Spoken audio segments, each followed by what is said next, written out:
आदरणीय दर्शकवृन्द नमस्कार, म विक्रम श्रेष्ठ। विशेष सन्दर्भमा यहाँलाई हार्दिक स्वागत छ।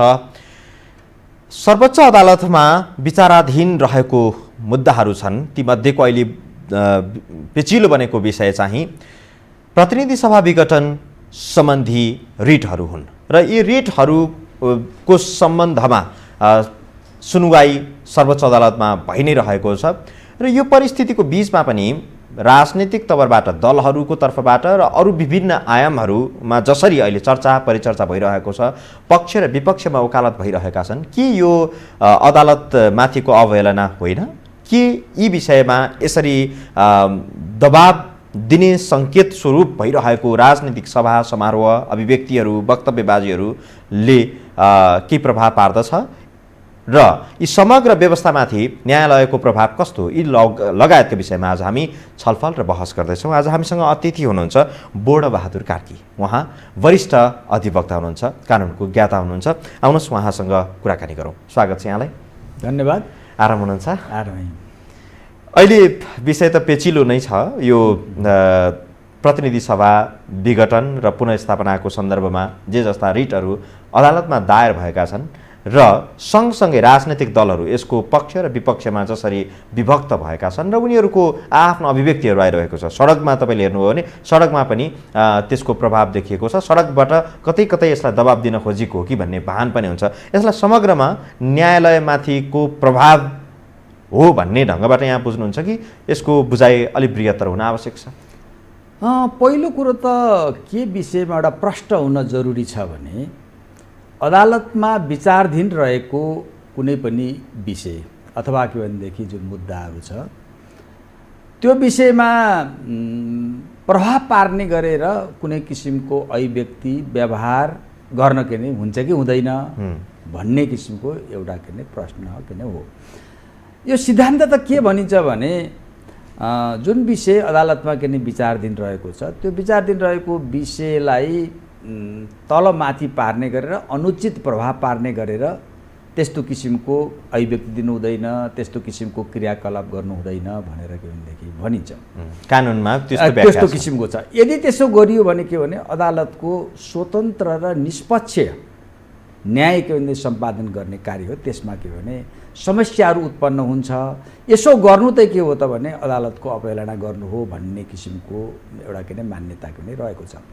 तर यसको साथै के हो, अरू कुरा के पनि के हो भने जहाँ कुनै अदालतमा पुग्ने विषय भनेको खालि के भनेदेखि संविधानको व्याख्या अथवा के भनेदेखि कानुनको व्याख्याको साथै राजनीतिक मिसिएको कानुन र संविधानको विवाद पनि के भने अदालतमा पुगेको हुन्छ र त्यति बेला चाहिँ के भने त्यो संविधानको कानुनको विषयमा कानुनका विज्ञहरूले अनि त्यसपछि के भने राजनीतिक क्षेत्रकै मानिसहरूले त्यो विषयमा के भनेदेखि विचार विमर्श गर्नु चाहिँ फेरि के हो त अदालतको अवहेलना गर्नु होइन। अहिले तपाईँले देखिराख्नु भएको छ, खास गरेर यो कानुन क्षेत्रका के भनेदेखि विज्ञ के नै मानिसहरूले यो प्रधानमन्त्री ओलीले संसदको जो विघटन गरेको छ त्यो संवैधानिक व्यवस्थाको के अनुकूल छ कि छैन भन्ने त एउटा के भने कानुन र संवैधानिक बहस के भने भइरहेको छ।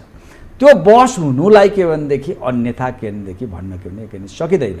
र अब अहिले के भनिरहेछन् भने जस्तो यो संविधान के भनेदेखि जारी निर्माण गर्दाको के भनेदेखि जुन अवस्थामा र यो संविधानको के भनेदेखि जुन धाराको व्यवस्थाहरू छ त्यसको त के हो भने यो प्रधानमन्त्रीलाई संसद विघटन गर्ने के भनेदेखि अधिकार के भनेदेखि दिएको छैन भन्ने किसिमको अहिले अधिकांश कानुनविदहरूले आफ्नो राय तर्क दिइरहेका छन्। त्यसलाई के हो भने हामीले त्यो अदालतकै निर्णयमा प्रतिकूल असर पार्न गरेर आफ्नो विचार अभिव्यक्ति गरेको भनेर मान्नु हुँदैन त्यसलाई। अब दोस्रो राजनीतिक क्षेत्रबाट आएको छ, जस्तो के राजनीतिक क्षेत्रबाट आउँदाखेरि राजनीतिक क्षेत्रबाट आएलाई विशेष त के जस्तो प्रधानमन्त्री ओलीले त के भन्नुभएको छ भने यो संसद विघटन गर्ने भनेको मेरो प्रधानमन्त्रीको के भने प्रेरोगेटिभ राइट्स विशेष अधिकार हो र यो के भने सर्वोच्च अदालतबाट के भने संसद विघटन भएको कुरालाई के भने बदर हुँदैन, कायमै हुन्छ भनेर उहाँले त फैसला गरिसक्नुभयो नि, गर्नुभएको छैन। सबभन्दा प्रधानमन्त्री जो अझ भन्नुहुन्छ भने यो संसद विघटन गर्ने कार्यको जो विवादित व्यक्ति भनेको को प्रधानमन्त्री ओली हो। उहाँले नै बडो कन्फिडेन्स आत्मविश्वासका साथ उहाँले नै आफूले फैसला गर्ने अथवा उहाँले नै लाए अराएको मानिसले फैसला गर्ने जस्तो हिसाबले उहाँ के भन्नुहुन्छ भने त्यो त उहाँले एउटा के भन्नु भने मैले संसद विघटन गरेँ, मेरो आँखाले, मेरो मूल्याङ्कनले मेरो अधिकार छ भने गरेँ। अब यो विषयमा त किन सर्वोच्च अदालतमा मुद्दा छ, त्यसले के भनेदेखि निर्णय गर्ने हो भन्दा त प्रधानमन्त्री नै अहिले के भनिराख्नु भएको छ त भन्दाखेरि संसद विघटन गरेको मेरो अख्तियार हो, अधिकार छ, संविधानले दिएको छ। अब यो अदालतमा परेको मुद्दा केही पनि हुँदैन, यो के भनेदेखि सदर हुन्छ भनेर त उहाँले भनिरहेको छ। अब अर्कोबाट के भने त्यही जस्तो के भनेदेखि अहिले संसद विघटन गरेको गलत भयो भनेर भन्ने अन्य पार्टीका के भनेदेखि उहाँकै के भने प्रधानमन्त्री ओलीकै पार्टी विभाजन भएको अथवा के भने अहिले नेकपा छ, नेकपा के भने भित्रबाट अन्य पार्टीबाट बुद्धिजीवीबाट एउटा कुरा के आइरहेको छ भने यो संसद विघटन गर्ने अधिकार चाहिँ प्रधानमन्त्रीलाई थिएन, त्यसलाई जबरजस्ती के भने प्रयोग गरियो भनेर आफ्नो धारणा राखिरहेका छन्। त्यो धारणा राख्दा कसरी राखिरहेका छन् भने खास गरेर यो कन्स्टिट्युसन मेकिङ प्रोसेसको कुरा उनीहरूले उठाएका छन्। अहिले कन्स्टिट्युसन मेकिङ प्रोसेसमा चाहिँ के हो भने त्यसमा संलग्न भएका जो सभासदहरू छन् र विज्ञहरू छन् उनीहरूले के भनेका छन् भने अब यो संविधान बनाउने कुरामा माओवादी तत्कालीन अवस्थामा रहेको नेकपा माओवादीले प्रत्यक्ष राष्ट्रपति के भनेको निर्वाचन पद्धतिमा जानुपर्छ भन्ने, एमाले त्यति बेला के भनेदेखि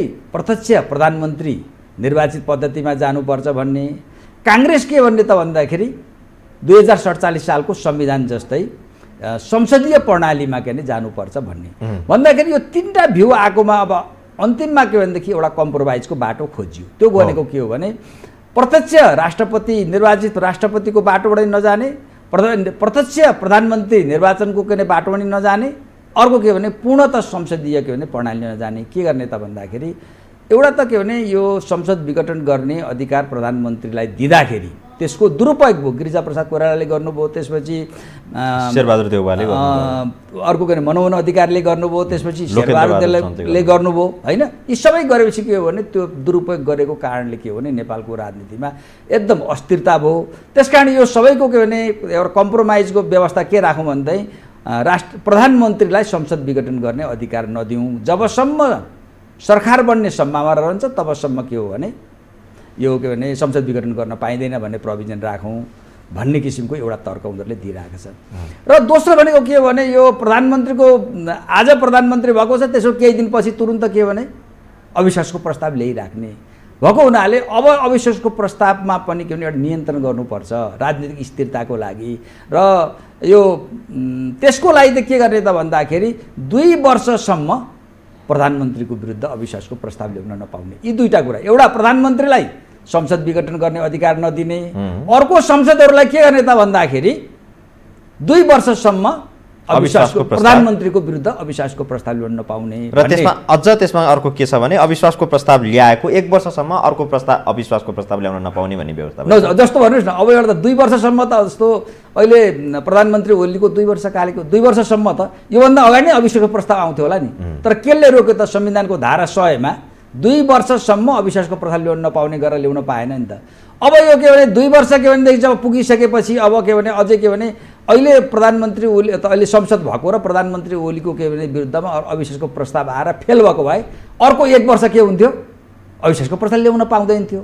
त्यस्तो किसिमको भएको हुनाले अब अहिले चाहिँ के हो भने यो जुन छलफल अहिले के भनेदेखि यो संविधान बनाउँदाखेरि के अवस्था रहेको थियो भन्ने विषयमा जो छलफल भइरहेको छ त्यसलाई चाहिँ अन्यथा के भन्नु हुँदैन। कहियो त अभिव्यक्ति कस्तो पनि आएको छ नि, अलिकति आग्रह किसिमको पनि आइरहेको छ कि सर्वोच्च अदालतले यस्तो जसरी प्रधानमन्त्रीले अहिले नै फैसला गरिदिइसक्नुभयो, सर्वोच्चले भोलि के फैसला गर्दैछ भनेर त्यस्तो जिम्मेवारी पदमा बसेको व्यक्तिले भने अन्यले पनि के भने सर्वोच्च अदालतले यो फैसला गर्दै हुन्थ्यो भने जुन आग्रह पूर्वाग्रहको रूपमा अभिव्यक्ति गरिरहेको। अनि अर्को कुरा एउटा महत्त्वपूर्ण यो पाटो छ, त्यो के हो भने हेर्नुहोस् कुनै पनि संस्थाहरूको जुन किसिम विश्वसनीयता जब गुम्दै जान्छ त्यति बेला समाजमा बढी पनि कुरा काटिन्छ। अहिले केही समय यता नेपालको के भनेदेखि हर संवैधानिक निकायहरू संस्थाहरूको के विश्वसनीयता गुम्दै गएको छ कि मान्छे त यस्तो हुन्छ कि यहाँ के भने यो संस्थामा के भनेदेखि पूर्णतः विश्वास छ, त्यसबाट के भनेदेखि दायाँ निर्वाचन आएको त स्वतन्त्र निष्पक्ष निर्वाचन गराउनको लागि खडा भएको संवैधानिक निकाय होइन, तर त्यहाँ धाँधली हुन्छ भन्ने भयो भने के हो संस्थाको संस्थाको विश्वसनीयता गुर्यो नि।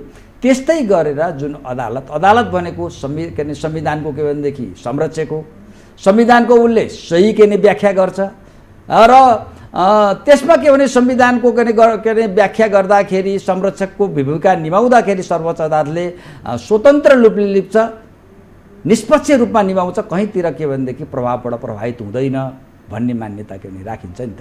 तर तपाईँले हेर्नुहोस् अहिले के भने अहिले बढी कुरा काटिनको कारण पनि के हो भने अदालतमा कहीँ निष्पक्ष हुन सक्दैन कि भन्ने अदालतको विश्वसनीयता गुम्दै गएको कारणले पनि यस्तो प्रश्नहरू उठेको छ। तर यसका दुईवटा कुराहरू छन्। अहिले बढी कुरा काटिएको कुरा के हो भने संवैधानिक परिषदले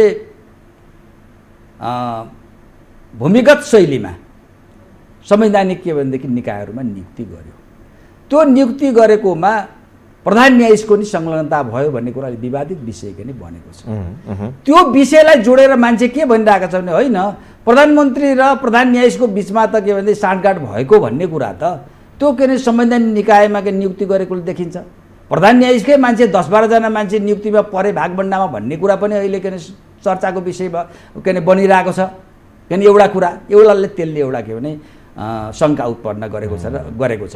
अर्को भनेको कुरा के हो भनेदेखि अहिले जुन संवैधानिक इजलास छ नि त्यसको गठन, त्यो गठन प्रक्रियालाई लिएर पनि अहिले के भने आम जनताले अथवा यस क्षेत्रका मानिसहरूले औँला ठडाउन थालेका छन्। के भनेका छन् भने होइन संवैधानिक इजलास त अहिलेसम्म के भने संविधानको व्याख्या गर्ने भनेको त सिनियर जम्मा 5 जनाको संवैधानिक इजलासमा 1, 2, 3, 4, 5 सिनियरहरूलाई राख्ने पहिलो पनि अभ्यास हो यस्ता गम्भीर प्रकृतिका मुद्दाहरूमा, राष्ट्रिय महत्त्वका मुद्दाहरूमा। तर अहिले के हो भने 2 जना सिनियरलाई के भने क्रस गरियो भनेर पनि अहिले के भने कानुनी क्षेत्रकोले पनि शङ्का र के भने प्रश्न उठाएको छ। त्यस्तै गरेर के भने समाजका विभिन्न तबका, राजनीतिक तबकाले पनि के उठाएको छ भने यसले गर्दाखेरि कहीँ अदालत यस्तो महत्त्वपूर्ण कुरामा निर्णय गर्ने कुरा स्वतन्त्रता हुँदैन कि भन्ने किसिमको प्रश्न उठेको छ। त्यसकारण के हो त पहिलो त यस्तो संस्थाका जिम्मेवार व्यक्तिहरूले के गर्नुपर्छ भने आफूले गर्ने काम समाजमा भरिसके के भने प्रश्न नउठोस् भन्ने हिसाबले के भनेदेखि के भने गर्नुपर्छ। यदि त्यसो के भने हुन सकेन भने संस्थाको विश्वसनीयता कायम गर्न सकेन भने बाहिर त मान्छेले कुनै कुरा काट्छ। मान्छेको के भने व्यक्तिगत चरित्र के तपाईँ कुरा गर्नुहुन्छ, तपाईँ के भने तपाईँको चरित्रमा के भने कुनै व्यक्ति चरित्रमा चाहिँ ऊ राम्रो चरित्र भएको मान्छे छ भने समाजमा कसैले के भनेदेखि कुरा काट्छ र। तर के भने मान्छेले गल्ती नै नगरेको भए पनि काहीँ उसका व्यवहार बोली यसलाई संक्षेपीकरण यसरी गरौँ कि सरकारले गलत निर्णय लिएका कारण जनताले बढीभन्दा बढी चासो देखाए र राजनीतिक दलका नेताहरू पनि यसबाट दिगदारबाट वितृष्णा राजनीतिप्रति जाग्ने भएको कारण यति धेरै चासो राखिरहेको हो। एकदम अहिले के त के हो भने यो विषयमा चाहिँ अलिकति अदालतको विश्वसनीयतामाथि के भने प्रश्न यी घटनाक्रमले उठेको हुनाले यसको बढी कुरा काटिएको हो। सायद के भने अदालतले संविधानमा जे व्यवस्था छ त्यही व्याख्या गर्छ। सर्वोच्च अदालतले के भनेदेखि संविधानको एउटा संरक्षकको भूमिका निभाउँछ भन्ने पूर्णतः एउटा विश्वास भएको यस्ता कुरा काट्ने कुराहरू उठ्दैन थियो होला। त्यसकारण हामीले दुईटै पाटो एउटा कुरा त राजनीति जस्तो के प्रधानमन्त्री भयो त्यसकै अब तपाईँले कुरा काट्ने भनेर भन्नुभयो त्यही चापटी लिँदाखेरि कुरा बाहिर बजारमा यति धेरै काटिरहँदाखेरि अदालतले यसलाई कसरी हेर्छ? यसलाई स्वाभाविक रूपमा सकारात्मक दृष्टिकोणमा यसलाई हेर्छ कि स्वागत गर्छ कि अदालतमाथिको निर्णय जो हुनै बाँकी छ सुनुवाईको विषयमा रहेको छ यो दबाब दिने शैलीबाट यो प्रस्तुत भइरहेको छ अथवा आइरहेको छ भनेर त्यसरी सोच्छ अदालत? होइन, त्यो दबाब यस्तो पहिलो कुरो त अहिले जुन एउटा आफ्ना कमी कमजोरीहरूलाई हरेक संस्थामा काम गरेका मान्छेहरूले के भने आत्मसात के भने गर्नुपर्छ। सर्वोच्च अदालत भनेको त्यो जनताको लागि खडा भएको के भनेदेखि निकाय हो कि होइन, त्यो राष्ट्रको लागि खडा भएको के भनेदेखि निकाय हो कि होइन। उसले सधैँभरि जनतालाई एउटा विश्वास के दिलाउनु पर्छ भने म जुन जिम्मेवारी संविधानले दिएको छ म पूर्वाग्रही रूपमा अथवा पक्षपात नगरिकन निष्पक्ष रूपमा न्याय सम्पादन गर्छु भनेर जनतालाई सधैँभरि सन्देश दिइराख्नु पनि पर्छ। अब यो कुरा काटेपछि चाहिँ अब सर्वोच्च अदालतका माननीय न्यायाधीशहरूले पनि के सोच्नु पर्यो भने हामीले विरुद्धमा किन यसरी कुरा काटिरहेको छ। म त हेर्नुहोस् यो के भने करिब यो कानुन व्यवसायी पेसामा आज के भनेदेखि 35 सालदेखि म के भने क्रियाशील छु। मैले धेरै प्रधान न्यायाधीशहरू सर्वोच्चका धेरै न्यायाधीशहरू के भने देखेँ। तर केही वर्ष यता न्यायालयमाथिको विश्वासमा जसरी के भनेदेखि पहिरो भएको छ त्यस्तो अगाडि थिएन, पञ्चायतकालमा पनि थिएन। त्यसकारण यो कुरा त के सम्माननीय न्यायाधीशहरूले सर्वोच्च न्यायाधीशहरूले के आत्मसात गर्नु पर्यो। किन बढी कुरा काटे, हिजो काटिँदैन थियो, हिजो विश्वास गर्थ्यो, आज किन प्रश्न उठिरहेको छ भन्ने कुरा हो। त्यसकारण त्यसको साथै यो पनि होइन कि हामीले पनि यसरी प्रोत्साहित गर्नु भने कि यो के भने बाहिर मान्छेलाई अदालतको निर्णयमै प्रतिकूल असर पर्ने गरेर बोल्नेमा प्रोत्साहन पनि के गर्नु हुँदैन। र अदालतले त के भनेदेखि माननीय न्यायाधीशहरूले पनि के कुराको हेक्का राख्नु र विचार गर्नुपर्छ भनेदेखि हामी कहीँ कमी छ, हाम्रो व्यवहारमा कहीँबाट कमजोरी देखियो र यो किन बढी कुरा काटिन थालिरहेको छ, त्यसकारण त्यो काट्न किन मौका दिनु हुँदैन भन्ने कुराभित्र सजग र सजग रहनुपर्छ।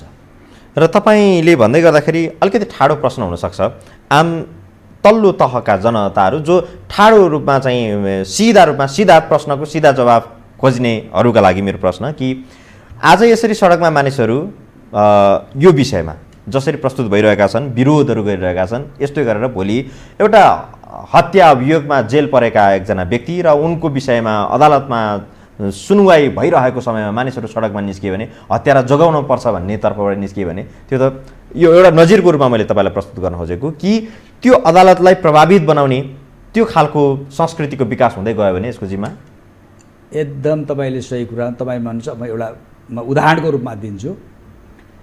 कुनै पनि अपराध के भने भयो भने प्रहरीले के भनेदेखि त्यति बेला कि एउटा विश्वास के थियो भने अपराधीलाई प्रहरीले पक्राउ गर्छ, कारबाहीको के भने दायरामा ल्याउँछ, सजाय दिलाउँछ भन्ने एउटा विश्वास थियो जनतामा। त्यति बेला के गर्थ्यो भने प्रहरीले के भनेदेखि कहीँ गएर भयो भने त्यतिको चिन्ता गर्दैन थियो। अहिले तपाईँ देख्नुहुन्छ कहीँ कुनै एउटा घटना भयो भने गएर के भने जनता गएर के प्रहरी कार्यालय किन के भनेदेखि घेराबन्दी गर्छ। के उसलाई के हो त भने त्यो संस्थाको विश्वसनीयता टुट्दै गयो।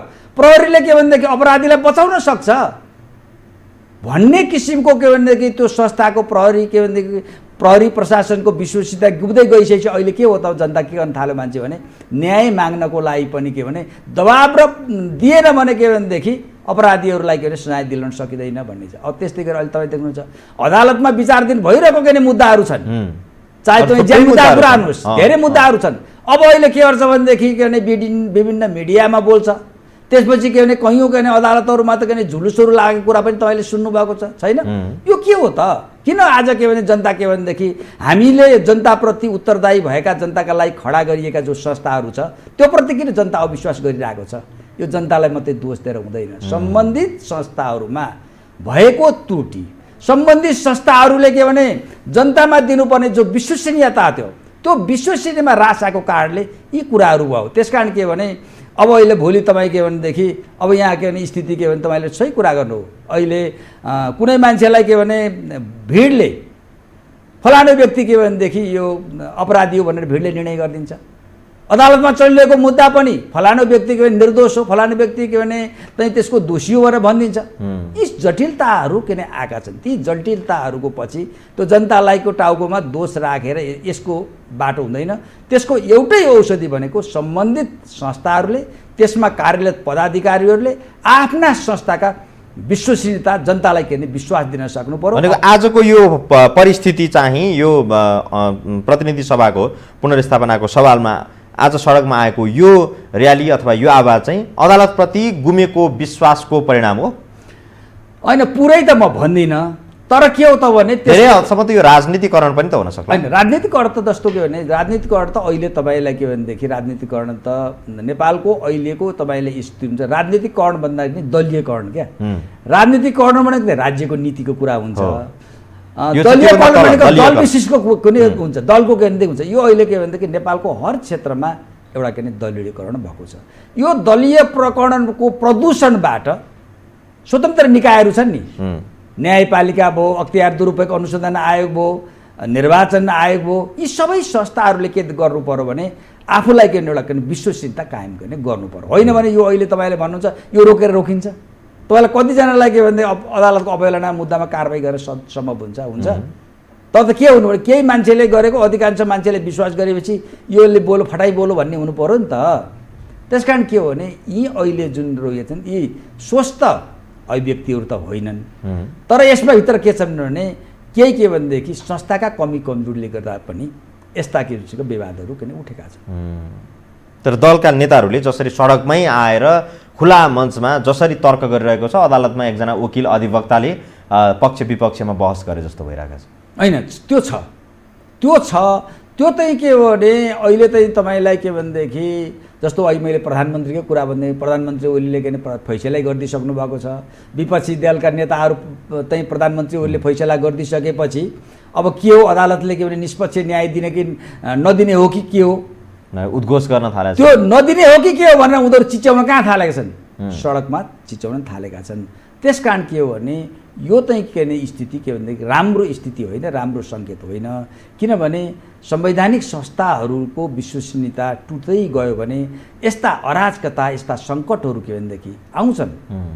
यो तर्फ पनि अहिले हामीले पुनरावलोकन गर्नुपर्ने, हामी कहाँ चुक्दैछौँ, हाम्रा संस्थाहरू कहाँ टुट्दैछन्, कुन कारणले टुटे।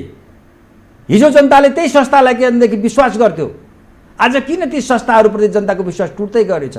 यी सबै कुराहरू के भनेदेखिमा गम्भीरतापूर्वक विचार गर्नुपर्छ। संसद पुनर्स्थापना र विघटन, यसको पक्ष विपक्षमा अधिवक्ताहरू खुलेरै लागेको देखिन्छ। अघि यहाँले सुरुमा भन्नुभयो अधिवक्ता, धेरै अधिवक्ताहरू कानुनका ज्ञाताहरू चाहिँ संसद विघटन गर्नु नै गल्ती थियो, भुल थियो भन्ने तर्कमा धेरै सहमत हुनुहुन्छ। यसभित्र पनि कतै अधिवक्ताहरू राजनैतिक पक्ष विपक्षको प्रभावमा परेर आफ्नो तर्क दिइरहेका छन् कि कानुनमा जे लेखिएको छ त्यसको स्वतन्त्र व्याख्या भइरहेको छ। अब हेर्नुहोस्, यसको एउटा 3टा प्रवृत्ति छ यसमा। अहिले जो कि न्याय र कानुनका क्षेत्रका जो कि विज्ञहरू हुन् नि, विज्ञहरूमा पनि कानुन व्यवसायी भन्नुहोस्, न्यायाधीश पूर्व न्यायाधीशहरू पनि छन्, 3टा छन्। एउटा के भने दलीय आधारमा, राजनीतिक आधारमा आफ्नो अभिव्यक्ति दिने गर्छ भने अब अर्को भनेको त के गरिरहेछन् भनेदेखि स्वतन्त्र रूपले, मैले खास गरी 2टा प्रवृत्ति भने स्वतन्त्र रूपले जे भएको छ त्यो कुरा गर्ने, बोलिदिने गर्ने 2टा गर्ने प्रवृत्तिहरू पनि पाइन्छ। तर अहिले हेर्दाखेरि तुलनात्मक रूपमा हेर्दाखेरि चाहिँ अधिकांश जुन कानुन क्षेत्रका विज्ञ हो, संविधानविद हो, कानुनविद हो, उनीहरू अधिकांशले त के हो भनेदेखि अहिले आफूले देखेको जे हो त्यो के अरे बोलेका छन्। तर त्यो बोल्दाखेरि के हो त भनेदेखि कुनै दल विशेषका आग्रहभित्र के भनेदेखि मिल्दो होला, तर अधिकांशले त भने स्वतन्त्र रूपले यो संविधानको यस्तो व्याख्या हो, यसको के भनेदेखि अर्थ यो हुन्छ भनेर बोलिरहेको स्थिति छ। जस्तो तपाईँलाई मै भन्नुहोस् के भने यो अहिले संविधानको के भनेदेखि जुन व्याख्याको जुन विषयमा चाहिँ जस्तो संविधानको धारा के भनेदेखि 76, त्यसपछि के अरे संविधानको धारा के भनेदेखि 85, त्यसपछि अविश्वासको प्रस्ताव सम्बन्धी धारा 100, यी 3टालाई एकै ठाउँमा राखेर अहिले के भने कानुनविदहरूले एउटा के अरे व्याख्या गरिरहेको। 76 भनेको सरकार निर्माण गर्ने सम्बन्धी हो। 76 को उपदफा 7 मा के छ त भन्दाखेरि यदि कुनै प्रयास गर्दा पनि सरकार निर्माण हुन सकेन भने मात्र संसद विघटन गर्ने भन्ने के व्यवस्था छ। अनि त्यसपछि के अरे संविधानको धारा 85 मा के छ भने यो संविधान बमोजिम अगावै संसद विघटन भएन, प्रतिनिधि सभा विघटन भएन भने प्रतिनिधि सभाको कार्यकाल 5 वर्षको हुनेछ। त्यो यो संविधान बमोजिम भनेको कुन हो त भन्दा संविधानको धारा 76(7) हो। त्यो 76(7) ले के हो भने अर्को सबै प्रयास गर्दाखेरि पनि अर्को सरकार बन्ने सम्भावना भएन भने त्यो अटोमेटिकल्ली संसद विघटन हुन्छ भनेर त्यो चाहिँ एउटा पोजिटिभ नै जे भएको संविधानमा यसरी हेर्दा चाहिँ सिधा प्रधानमन्त्री केपी शर्मा ओलीको यो हट देखिन्छ हैन, संविधानमाथिको निर्मम प्रहार देखिन्छ। होइन, अब तपाईलाई अझै यो म प्रष्ट रूपमा भनौँ, यो अहिले जुन किसिमको प्रधानमन्त्री ओलीले संसद विघटन गर्यो, बाहिर के नै देखाउने त यो संसद विघटन गर्ने मेरो अधिकार हो भनेर उहाँले आफ्नो गलत कुरालाई, आफ्नो गलत के नै कदमलाई त्यसलाई के भनेदेखि ढापछोप गर्नको लागि भन्ने एउटा कुरा हो। तर उहाँको भित्र आत्मामा चाहे राष्ट्रपति विद्यादेवी भण्डारी भन्नुहोस्, चाहे प्रधानमन्त्री ओली भन्नुहोस्, उहाँहरू दुइटै के भने कन्स्टिट्युसन मेकिङ प्रोसेसमा, संविधान निर्माणको प्रक्रियामा बस्नुभएको छ। त्यति बेला प्रधानमन्त्रीलाई के भनेदेखि संसद विघटन गर्ने अधिकार किन दिएन, त्यसमा कति छलफल उहाँ पनि बस्नुभएको छ नि त। अविश्वासको प्रस्ताव 2 वर्षसम्म ल्याउन नपाउने, ल्याएको के ल्याइसकेपछि असफल भने 1 वर्ष पछिसम्म पनि फेरि के अविश्वासमा ल्याउने, यी सबै प्रक्रियामा त प्रधानमन्त्रीलाई पनि ज्ञाता हुनुहुन्छ। त्यो के भनेदेखि राष्ट्रपति विद्यादेवी भण्डारी पनि किन ज्ञाता हुनुहुन्छ। तर अहिले के गर्नु, त्यो कुरा आफूले जाने बुझेको थाहा पाएको कुरा, आफूले हिजो त्यो कुरामा सहमति गरेको कुरालाई, आफ्नो गलत कार्यलाई, आफ्नो गैर संवैधानिक कार्यलाई एउटा के भनेदेखि ढाकछोप गर्न, त्यसबाट आफ्नो संरक्षण गर्नको लागि होइन मैले संविधानको अधिकार दिएको छ भनेको कुरा हो। त्यो कुरा त उहाँले भन्नुभएको छ नि। त्यो के अहिले तपाईँ देख्नुहुन्छ के संविधान के भनेदेखि निर्माण प्रक्रियाका मा संलग्न के संविधानमा लेखेका अक्षर र लेटर एन्ड स्पिडमा मात्रै होइन, त्यसमा संलग्न भएका संविधान निर्माण भएका संलग्न भएका सबै पार्टीका नेताहरूले यही कुरा के भनिरहेको स्थिति के भने छ नि। भएको हुनाले त यो त अहिले के भने प्रधानमन्त्री ओलीले जुन कुरा के भनेको छ त्यो त के भने एउटा के आफ्नो फेस सेभिङ गर्ने कुरा मात्रै हो। अब कार्यकारी प्रधानमन्त्री त उहाँ हुनुहुन्छ, राष्ट्रपति फेरि उहाँसँगको एक खालको नेक्सस छ, यो त ओपन सेक्रेट कुरा हो। यस हिसाबले पनि प्रभावित अदालत हुन्छ भन्नेको धेरैको शङ्का हुनु कारण चाहिँ यो पनि हो। होइन, मैले अघि नै तपाईँले बारम्बार के नै भने के भने कि यहाँ केही व्यवहारले गर्दाखेरि के हो भने चाहिँ प्रधानमन्त्री ओलीको सर्वोच्च अदालतमा चलिरहेको मुद्दा अगाडि नै के फैसला सुनाइदिने गरिदिने होइन। अनि त्यसपछि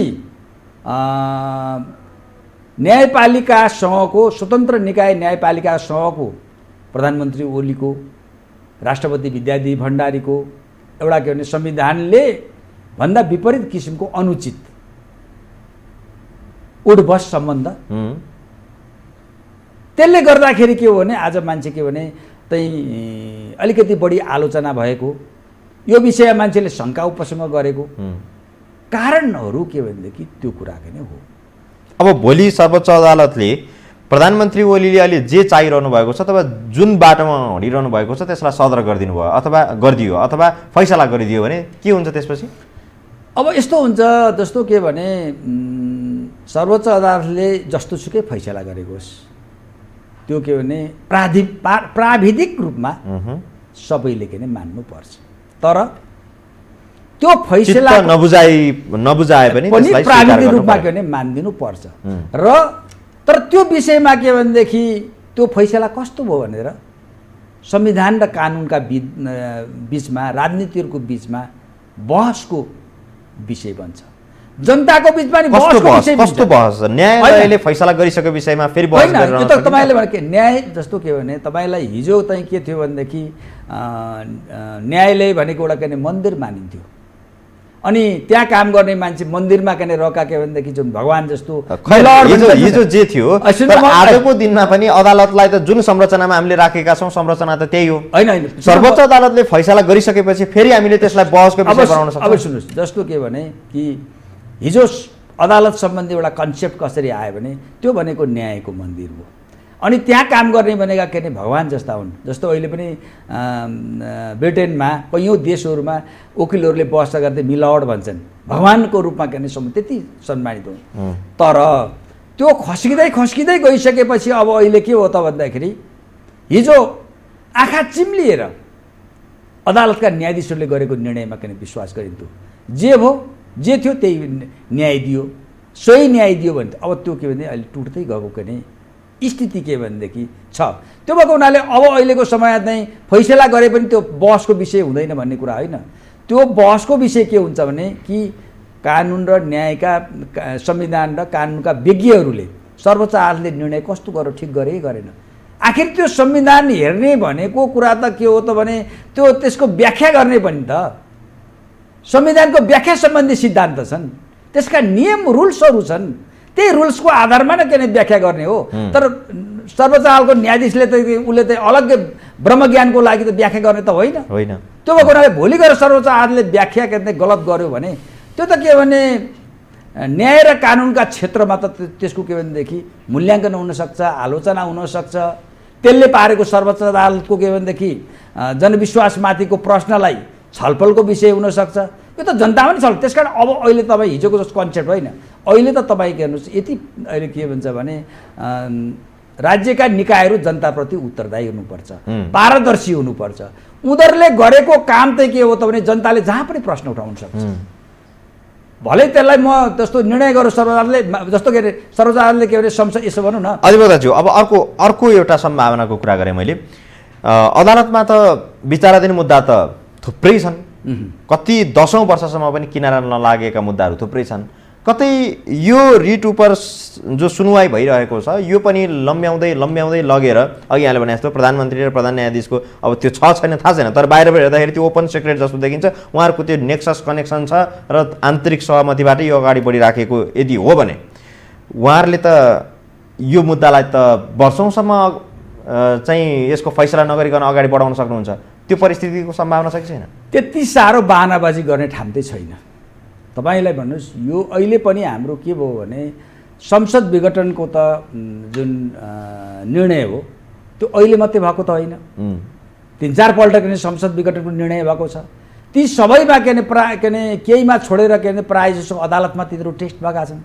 जाँदाखेरि त अदालतको एउटा परम्परा के त राष्ट्रिय महत्त्वको आम जनताको चासो रहेको यस्ता के भनेदेखि जुन राजनीति यता संविधानसँग सम्बन्धित राजनीति जो विषयमा चाहिँ के गरेको छ भने त्यसलाई तुरुन्त त्यसको निकास दिने के यसभन्दा अगाडि पनि अभ्यास गरेको छ र करिब धेरै फैसलाहरू त 1 महिनाभित्रमा सकेको अवस्था छ अगाडि पनि। त्यसो भने त्यस कारण यो पनि मुद्दामा पनि जस्तो अब 23 गते कहिले यसको सुनाइ हुँदैछ। अब यो पनि मलाई लाग्छ सम्भवतः बढीमा के भने पुसको पहिलो साताभित्र सकिन्छ। त्यसरी अदालतले पनि यसलाई के भनेदेखि माघको पहिलो हप्ताभित्र यो के भनेदेखि टुङ्गिने सम्भावना छ। यसलाई धेरै के भनेदेखि अदालतले लिङ्गरिङ गर्ने सम्भावना छैन। गर्नु के भनेदेखि त्यो अनुचित हुन्छ। यसले के भनेदेखि अनावश्यक रूपमा फेरि अदालतमाथिको अन्य के भने शङ्का उपशङ्का र प्रेसर के बिल्डअप हुने काम गर्छ।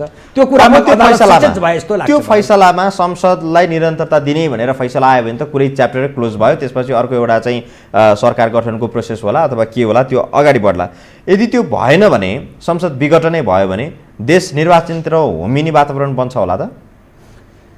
अब हेर्नुहोस्, यो आज तपाईँले एउटा अदालतमा विचाराधीन रहेको विषयको मुद्दाको विषयमा अहिले हामीले छलफल गऱ्यौँ। त्यसमा मैले आफ्नो भित्र विवेकदेखि नै मैले पूर्णतः आफू भएको विचार र अभिव्यक्ति स्वतन्त्रतालाई उपयोग गरेको छु र यसमा के भने जे भएको त्यसलाई बताउने मैले के भने कोसिस गरेको छु। यो त संविधानको विघटन। दोस्रो के भने तपाईँले राजनीतिक प्रश्न हुन त यो अहिले अदालतमा भइरहेको विषय यो राजनीतिक अलग अलग प्रश्न हो। अब यदि संसद पुनर्स्थापना भएन भने वैशाखमा चुनाव हुन्छ कि हुँदैन भन्ने जहाँ भन्छ। अब म एउटा राजनीतितर्फ प्रवेश गर्नुपर्ने भयो। राजनीति कानुनको छिद्रहरू केलाउँदै राजनीतिक जवाब मैले तपाईँले जवाब खोज्नुभएको छ भने मेरो मूल्याङ्कनमा के छ भने प्रधानमन्त्री ओलीले संसद के भनेदेखि विघटन गर्दाखेरि उहाँलाई के भने योजनाबद्ध ढङ्गले वैशाखमा चुनाव गर्छु भनेर उहाँले संसद विघटन गर्नुभएको होइन। वैशाखसम्म सत्ता लम्ब्याउने, त्यसपछि शक्ति आर्जन गर्ने। शक्ति आर्जनभित्र अहिले त धेरै हिजो त के भन्दा शक्ति आर्जन भनेको चाहिँ कस्तो भने आफ्नो पार्टीका कार्यकर्ताहरू समर्थक जुटाउने। अहिले त शक्ति आर्जन भनेको पैसा जुटाउने कुरा आउँछ क्या अहिले त गर्ने, शक्ति आर्जन गर्ने। अनि त्यसपछि के भनेदेखि चुनावमा जाने यस्तो पनि त हुन्छ नि त। जस्तो के भने अहिले तपाईँ पुस भयो, पुस भनेपछि त माघ फागुन चैत वैशाख लगभग के भने 4 महिनाको छ। त्यो हो कि भने तर के भने मलाई के लाग्छ भने अहिलेसम्म प्रधानमन्त्रीका व्यवहार अभिव्यक्ति जुन शैलीमा जुन छापामारा शैलीमा संसद विघटन गरिएको छ, त्यो संसद विघटन गर्दाखेरि बाह्य शक्तिहरूको चलखेल, देशभित्रकै शक्तिहरूको के भनेदेखि साँठगाँठ, ती सबैलाई हेर्दाखेरि चाहिँ प्रधानमन्त्री ओलीले यो चुनाव गराउन भनेर संसद विघटन गरेको होइन र मिति पनि घोषणा गरेको होइन र यो के भनेदेखि वैशाखमा निर्वाचन हुँदैन र उहाँले सम्भवतः के भनेदेखि कोभिड-19 को अथवा कुनै न कुनै बहानाबाजी गरेर त्यो चुनाव सारिन्छ। अझ म तपाईँलाई प्रष्ट रूपमा भनौँ, यो चुनावको भनेदेखि कुन संस्करण हो भन्नुहुन्छ भने राजा ज्ञानेन्द्र सम्पूर्ण सत्ता आफ्नो हातमा लिने महत्त्वाकांक्षाबाट निर्देशित भएका थिए। त्यति बेलाका कठपुतुल राजा ज्ञानेन्द्रका कठपुतलीको रूपमा रहेका प्रधानमन्त्री शेरबहादुर देउपाले के गरेको थियो त्यति बेला आएर भनेदेखि राजाले के भनेदेखि बोलाइयो कि शेरबहादुर देउपालाई। त्यति बेला शेरबहादुर देउ के भनेदेखि ब्यागमै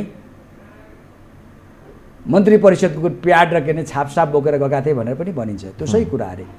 तिनै लेखेर संसद विघटनको राजा ज्ञानेन्द्रले दिएको के नै निर्देशन अनुसार तिनै बसेर संसद विघटनको राजालाई के नै बुझाइएको थियो भन्छ। तर त्यो निर्वाचन के छ त संसद विघटन गरेको भन्दाखेरि त चुनाव गर्नको लागि त रहन्छ। पछि के हो त भनेदेखि त्यो तोकिएको मितिमा शेरबहादुर देउपाले के भनेदेखि चुनाव गराउने स्थिति थिएन। किन माओवादी के भनेदेखि माओवादीको या के भनेदेखि जनयुद्ध उत्कर्षमा पुगेको अवस्थामा थियो भएको हुनाले अब त्यति बेला के हो भने एकातिर फेरि दरबारबाटै शेरबहादुर देउपालाई के भनियो अरे भने अहिले त त्यो हो भनेर पुष्टि पनि भएको छ कि अब यो निर्वाचन गराउन सम्भव छैन। त्यसकारण मिति सार्नको लागि चाहिँ दरबारमा अर्को बिन्ती पत्र हाल्नु पर्यो भने शेरबहादुरजीले किन हाल्नुभयो। एकातिर तीबाट हाल्न लगाइयो। त्यसपछि फेरि राजा ज्ञानेन्द्रबाट के हो त भने चुनाव गराउन नसक्ने असक्षम प्रधानमन्त्री भनेर के गरियो बर्खास्त गरियो। त्यस्तै गरेर यो अहिलेको के भने राजा ज्ञानेन्द्रको समयमा शेरबहादुर देउपाले संसद विघटन गरेको सिफारिसको दोस्रो संस्करण प्रधानमन्त्री के भने ओलीले संसद विघटन गरेको जस्तो लाग्छ। यहाँ जसरी के भनेदेखि विदेशी शक्तिहरूले जसरी यहाँ के अरे चलखेल गरिरहेका छन्, जसरी विदेशी शक्तिहरूले नेपाललाई अस्थिरताको दलदलमा फसाउने कोसिस गरिरहेका छन् र यहाँ के भनेदेखि केही के भनेदेखि विवादास्पद पात्रहरू राजनीतिक पात्रहरू र विभिन्न के भनेदेखि यहाँ शक्तिहरू जसरी के भनेदेखि प्रधानमन्त्री ओलीलाई के भनेदेखि भगवानको रूपमा उनले गरेको काम ठिक हो भनेर प्रस्तुत गरिरहेका छन्। तिनीहरूको नेक्सस तिनीहरूको सम्बन्ध ती सबैलाई हेर्दाखेरि त के देखिन्छ भने यो निर्वाचन गर्ने होइन, नेपालको अहिलेको जो राजनीतिक जो व्यवस्था छ संविधान व्यवस्था छ त्यसलाई क्ल्याप्स गरेर धाराशायी गरेर नेपालको राजनीतिलाई अर्को के भनेदेखि कोर्सभित्र लाने षड्यन्त्र अन्तर्गत यो भएको छ। जस्तो तपाईँले देख्नुभयो एउटा के भने अहिले के पनि भनिन्छ भने केही समय तपाईँ हेर्नुहोस् यदि संसद पुनर्स्थापना भएन, मेरो एउटा अनुमान हो, त्यहाँ कल्पना पनि छ, मेरो मूल्याङ्कन पनि छ, अनुमान पनि छ। त्यो के हुन्छ भने भोलि संसद के भनेदेखि पुनर्स्थापना हुन सकेन भने त्यसपछि अदालतको विरोध नगर्लान्, अदालतको आलोचनासम्म गर्लान्, तर सर्वोच्च अदालतको निर्णय मान्दिन भन्न त पाइएन, नभन्लान्।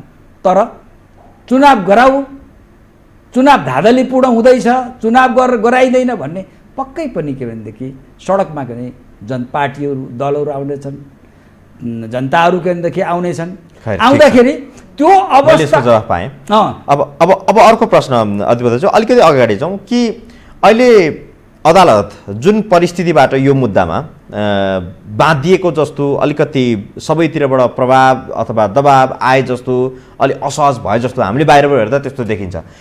त्यसो त अदालतले यस्तो फैसला गर्न सक्दैन कि यो विशुद्ध राजनैतिक विषय हो, राजनीतिक तहबाट यसको समाधान गर, हामी यो विषयमा अदालतले हेर्दैनौँ भनेर त्यो रिट खारेज गर्ने अथवा फिर्ता पठाउने, आफू त्यसबाट बस्ने, चोखो रहने त्यो स्थिति आउँछ कि आउँदैन, अथवा त्यो गर्नु हुने कि नहुने? ठिक छ, तपाईँको यो प्रश्नको म त्यो अघिको प्रश्नको अलिक क्लियर गरेर भन्छु। त्यसपछि यहाँ सडकमा के नि जुलुसहरू के नै आउनेछ।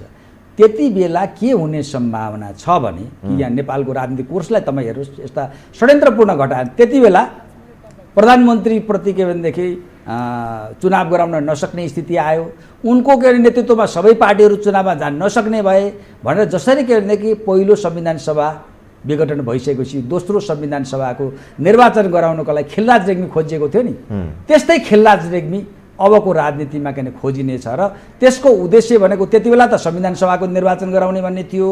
तर अब चाहिँ के हुनेछ भने यो व्यवस्थालाई समाप्त गरेर नेपालको राजनीतिलाई अर्को भड्खालो तर्फ लाने किन सम्भावना पर्याप्त छ। अब तपाईँले जुन के भने अदालत यसबाट दोषमुक्त हुने अथवा पञ्च अब के हो भन्ने जुन तपाईँले के हुन्छ भने अदालत यसबाट के भनेदेखि भाग्ने ठाउँ छैन, राजनीतिक प्रश्नहरू भाग्ने छैन। किनभने संविधानले के दायित्व दिएको छ भने सर्वोच्च अदालत भनेको संविधानको संरक्षकको, संविधानको व्याख्याताको हो। जब के भने कुनै मुद्दामा यहाँ के भने संविधानको प्रधानमन्त्रीलाई संसद विघटन गर्ने अधिकार दिएको छ कि छैन भनेर व्याख्या गर्नुपर्ने प्रश्न जब अदालतको अगाडि आउँछ भने त्यो राजनीतिक विषय म गर्दिनँ भनेर आफ्नो कर्तव्य दायित्वबाट पन्छिने मिल्छ र? उसो त कर्तव्य हो संविधानको व्याख्या गर्नुपर्ने। त्यसकारण यहाँ के भनेदेखि यो राजनीतिक विषय हो भनेर अदालत के भनेदेखि पन्छिने ठाउँ छैन। फेरि अर्को दोस्रो कुरा के हो भने अदालतले के भने डराउनु पर्ने कुनै कारणै छैन। न्यायमूर्तिहरूले डराउनु पर्ने कुनै काम छैन। निष्पक्ष रूपले कतैबाट प्रभावित नभइकन संविधानको अक्षर भावनालाई गम्भीरतापूर्वक के भने त्यसको के भने व्याख्याका सिद्धान्तहरूलाई के भनेदेखि आत्मसात गरेर संविधानप्रति आफूले गरेको के भनेदेखि लिएको कसम, देशप्रति लिएको कसम, जनताप्रति लिएको कसम छातीमा हात राखेर म यो पदमा पुगेको भनेको मैले निष्पक्ष र स्वतन्त्र न्याय दिनको लागि हो। म कहीँ लोभ लालच भयबाट प्रभावित नभइकन मैले संविधानको सही व्याख्या गर्नुपर्छ भनेर के भनेदेखि न्यायमूर्तिले निर्णय गर्नु भने त्यति बेला के गलत निर्णय आउने सम्भावना हुन्छ? म त देख्दिनँ। सही निर्णय आउँछ। त्यो सही निर्णयमा कसैले पनि आलोचना गर्दैन। भोलि राष्ट्रिय सभाको बैठक बस्दैछ। नयाँ अधिवेशन सुरु हुँदै गर्दाखेरि प्रतिनिधि सभा विघटनको विषय कार्यसूचीमा राखौँ, छलफल गरौँ भनेर केही सांसदहरूले प्रस्ताव पनि गरे। तर त्यो कार्यसूचीबाट हटाइयो र यो विषयमा छलफल नगर्ने भनेर भनियो भन्ने अहिलेसम्मको समाचारहरू छ। यो कतिको जायज छ? यो त तपाईँले हेर्नुहोस्, हामीले अहिले अवलम्बन गरेको राजनीतिक व्यवस्था भनेको संसदीय व्यवस्था हो। संसदीय व्यवस्थामा संसद नै जनताका संस्था हुन्। जनताको विचार अभिव्यक्ति गर्ने ठाउँ कहाँ हो त? संसद हो। भएको हुनाले अब संसद के हुन्छ त? दुईटा हुन्छ, राष्ट्रिय सभा हुन्छ, प्रतिनिधि सभा, दुईटा सदन हुन्छ। त्यहाँ गएर के भने जनताको बिचमा उठेका प्रश्नहरू, राजनीति होस् आर्थिक हरेक प्रश्न हो, त्यसको छलफल हुने थलोने कुन त हो त भने संसद हो। प्रतिनिधि सभा त विघटन भयो। अनि राष्ट्रिय सभामा पनि छलफल हुन दिन्न भन्ने कुरा त यो त के हो त भने संसदीय व्यवस्थाको सिद्धान्त मूल्य मान्यताको विपरीत। यो त के भने पञ्चायती व्यवस्था, एकदलीय पञ्चायती व्यवस्था जस्तो कुरा हो त? यो त एकदम के भनेदेखि अनुचित कुरा हो। यो त के भनेदेखि संसदीय व्यवस्थाको सिद्धान्त मूल्य मान्यतालाई कुल्चिने कुरा हो। भनेको सरकार यसबाट अलि डरायो, हच्कियो। अब यो त के भने यसले के देखाउँछ भने अब सरकारले सही काम गरेको छ भने प्रतिनिधि सभा त विघटन गराइयो। माथिल्लो के ने राष्ट्रिय सभामा छलफल गराउन किन डराउने? तपाईँ राम्रो काम गर्नुभएको छ।